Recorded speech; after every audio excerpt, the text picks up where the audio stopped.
अमेरिकी राष्ट्रपति Joe Biden ने नवंबर में होने वाले संसद के मध्यावधि चुनाव के लिए आयोजित फंड जुटाने के डेमोक्रेटिक पार्टी के एक कार्यक्रम में गुरुवार रात वर्तमान वैश्विक स्थिति पर खुलकर अपनी बात कही है। बाइडेन ने अमेरिका के राष्ट्रपति बनने के बाद एक और जहां देश के दक्षिणपंथी सरकार आई है, वहीं कई देशों में अमेरिका के साथ रिश्तों में तनाव भी है।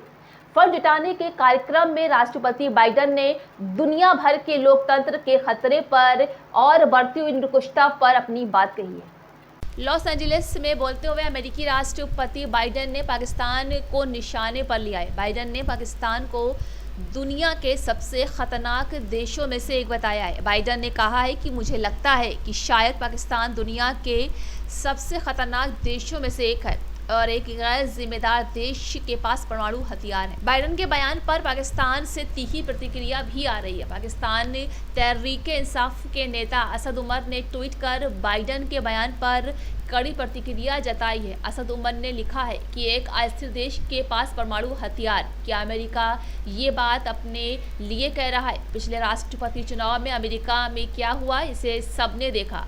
उन्होंने कहा है कि जिनके खुद के घर शीशे के हैं, उन्हें दूसरों के घरों पर पत्थर नहीं फेंकना चाहिए। वहीं इमरान खान की सरकार में मंत्री रही और पीटीआई के नेता शिरीन मजारी ने भी ट्वीट कर अमेरिका राष्ट्रपति की निंदा की।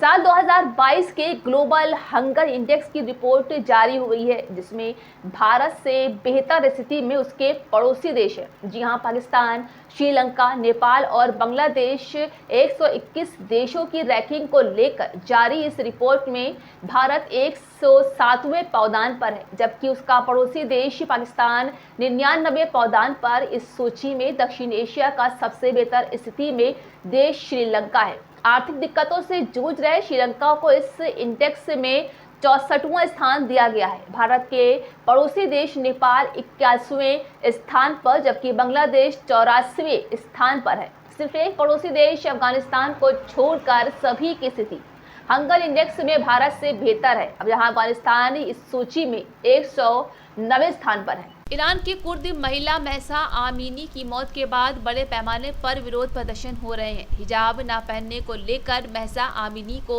मोरालिटी पुलिस ने हिरासत में लिया था, जिसके बाद उनकी मौत हो गई थी। ईरान में 1979 में इस्लामिक क्रांति के बाद ये प्रदर्शन सरकार के लिए बड़ा सिरदर्द बन गए, जिसके बाद ईरान के सर्वोच्च नेता तक को बयान देना पड़ा है। बता दें कि ईरान के सर्वोच्च नेता अयतुल्ला अली खामेनेई ने इस्लामिक देशों में एकता की अपील की है। उन्होंने ट्वीट कर लिखा है कि इस्लामिक देशों में एकता संभव है, लेकिन उसके लिए काम करने की ज़रूरत है। हमारे इस्लामिक देशों में राजनेताओं और शासकों में उम्मीद खत्म नहीं है, लेकिन हमारी सबसे बड़ी उम्मीद उसके अभिजात वर्ग से है, जिसके धार्मिक स्कॉलर, बुद्धिजीवी, प्रोफेसर, समझदार युवा, कवि, लेखक, प्रेस आदि हैं।